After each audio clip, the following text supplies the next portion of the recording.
Spending a lot of time in Monroe County with our live crews there who have been showing us what it looks like now that the sun has come up. Anna Chalker just showed us a tree uprooted, completely huge tree just toppled over like it was a twig there in this forest here. It's 6:30 here. We're going to be showing you much more from that area south of us. That's where they had the hardest hit. This is a campground, so the last check said it seemed like there weren't a lot of people out, that they were okay. They got out of this area before this came through. I'm assuming those are crews that are out there. This is now that the sun is up, people are going to be able to get out and actually see and assess a lot of the damage in this area.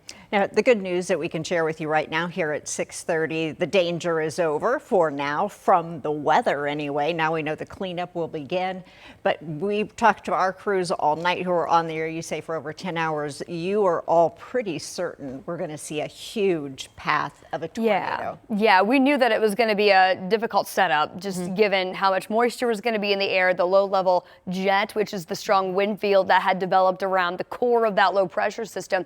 It just kind of shifted a little south after that morning round kind of worked over the atmosphere in northern Illinois, which was a possibility of happening.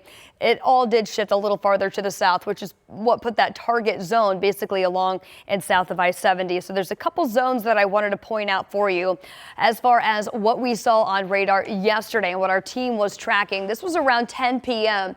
Essentially, this is a radar tool that we use that helps us determine what types of target the atmosphere is, or the radar rather, is picking up on in the atmosphere. So when it's raining, it's picking up on those raindrops, and that creates this uniform look here, which is the burgundy color. But whenever it picks up on a non-meteorological target like debris, things like tree branches, pieces of homes, whatever it might be here at the surface, the radar picks up on that being a little bit of a different shape target, and it takes it into consideration, putting this color on there. And that's a good signature that there's some debris and there's likely a tornado on the ground causing some damage. So the first one was that Monroe County tornado that tracked across the northern tier of Monroe County and that eventually tapped into that upper level wind field, which blew a lot of that debris that was lofted in the atmosphere well to the north of Martinsville even. So that was a pretty rare thing to see, a debris fallout actually, as we were tracking that live on the air for you yesterday evening. And then right around midnight, we had a secondary debris signature show up across northern portions of Jackson County.